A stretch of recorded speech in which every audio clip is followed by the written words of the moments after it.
Today, we're going to learn 5 cool music video effects and transitions you can do in Final Cut Pro. But these aren't just for music videos. You can use any of the effects learned here for basically any type of project you're working on. Let's jump into Final Cut Pro and get started. First up is the screen pump effect, and this one is super easy. What you'll want to do is skim your clip in the timeline, find the frame where you want to add the effect, and press M on your keyboard to add a marker there. Press the left arrow key 2 times to go back 2 frames, and select the transform tool. Add a keyframe here. Move your playhead back to the marker, head up to the video inspector, and increase the scale of your clip to about 120%. Move 2 more frames ahead, and change the scale all value back to 100%. Now, for this effect to look even better, try adding a bit of motion blur. Select your clip in the timeline, and press Ctrl V to show your keyframes. Move your playhead back to the first keyframe, open the effects browser, and select the blurs category. Grab the zoom blur effect and add it to your clip. With the playhead on your first marker, move the center of this effect to the focal point of your clip and bring the amount slider all the way down to 0. Add a keyframe here to the amount slider. Move your playhead to the second keyframe and bring the amount slider all the way up. Move your playhead to the last keyframe and bring the amount back down to 0. Repeat these steps as many times as you need and render out your clip for this cool effect. Next up is the strobe effect. Normally, you'd achieve this with lights when filming, but you can also do this in post. Add an adjustment layer above your timeline, and with the adjustment layer selected, head up to the video inspector and select the color inspector. Bring up the overall exposure of your clip to make it nice and bright. And if you need to, adjust the shadows and highlights to add more contrast to your clip. Press B on your keyboard to switch to the blade tool, zoom in on your timeline, and blade your adjustment layer on every frame. Do this for as long as you want the strobe effect to last. Press A to switch back to the select tool, and if necessary, delete the remainder of your adjustment layer. Hold down the command key and click on every second segment of your adjustment layer to select them. Delete all your selected clips for this cool strobe effect. Our next effect is actually a custom transition, more specifically a camera whip transition. This is an awesome way to add some dynamic movement to a boring cut.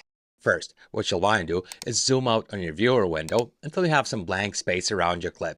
Set your playhead at the start of your first clip, make sure the clip is selected, and click on the transform button. In the video inspector, change the scale all value to about 120%, and move your clip until the wire frame is almost touching one of the edges or corners. Add a keyframe here to your transform parameters.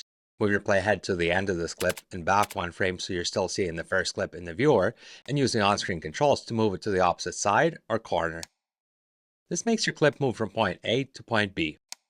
Now, to add a whip to this movement, hold down the command key and click and drag the end keyframe until the handle touches the first keyframe.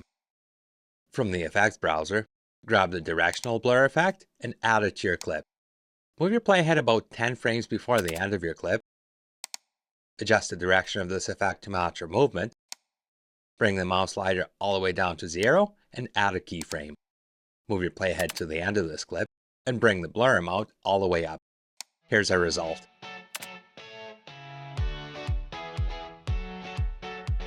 Next up is the double exposure effect, and this one is also super simple. Before we learn how to add this effect, I want to take a few seconds to tell you about the sponsor of this video, Envato Elements.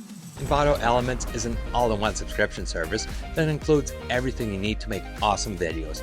For one low monthly price, you get access to millions of digital assets, including royalty-free music and sound effects, stock video, still images, video templates, fonts, and so much more.